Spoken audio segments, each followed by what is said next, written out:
Hey guys, Josh with Link Spider. So I didn't announce that we're doing this live, so I don't anticipate folks joining and partaking of this live stream.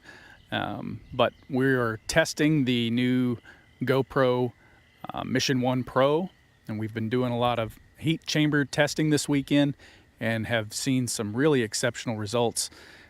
What I'm experimenting with right now is live streaming using the external USB microphones. So we've got the Rode Wireless Pro 2 and then the single transmitter.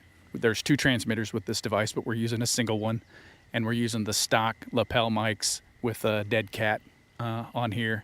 And I am getting it pretty close to my mouth right now because I noticed in some testing yesterday the gain was pretty low, and I'm not ready to make any changes yet. As we test new devices, we like to keep things stock. It's just easier to repeat testing and results. So at this point, I'm not going to change that. I didn't do any testing before this, so I don't know how it's going to process. I also had the camera set up as a cinematic, so I did 8K. I think 8K 30, 4x3, and some other various settings, knowing that that's not how it is obviously streaming.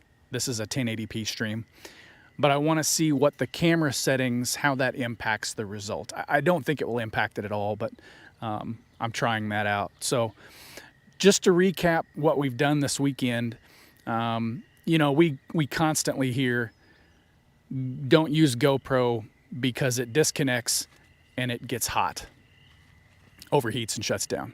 And that's true. Some GoPro cameras have done that. Some electronic devices overheat. It's just the nature of the beast. GoPro, in my opinion, has sort of been behind the eight ball on that, in that they have been more susceptible to those two things than some of the other offshore devices. And I will say, we've said this several times, GoPro knew the mission, and that's not to be punny for the Mission 1. Well, I guess it is a little bit punny, but they understood the mission. We did, right off the bat, 120 degrees in our tested chamber. It didn't even bat an eye at it. Recorded 2 hours, no problems. Turned around, let the camera cool down. We did a live stream to YouTube using the native streaming application, and we'll talk a little bit more about that later. But when you do scoring apps, it's typically RTMP, which is not a native app, and that can be a bit more susceptible to disconnects. So we could still have some issues, but we did a 2-hour stream at 120 degrees, which I don't believe we've ever even tested before, and it streamed just fine, 1080p to YouTube.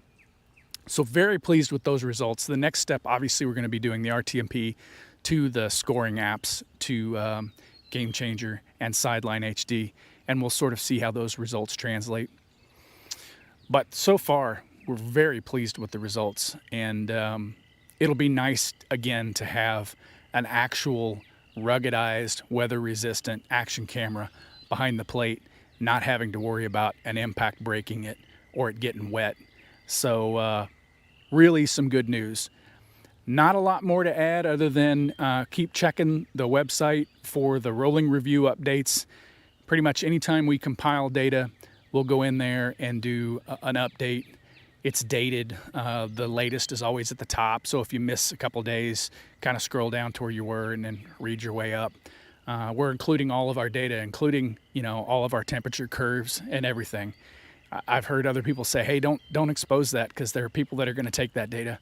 That's fine. We're not in the data business. We're in the camera mount business. If it helps others, great.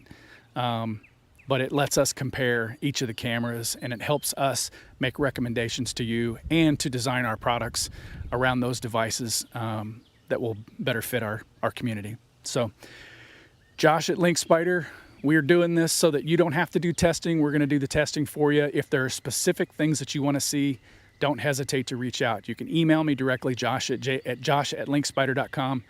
We've also got to contact us. We've also got a live chat on our website. Lots of ways to get us. We're on all the social medias. If you can't find us, you're probably not looking hard enough. But if you have things that you want us to test, we'd be happy to do so.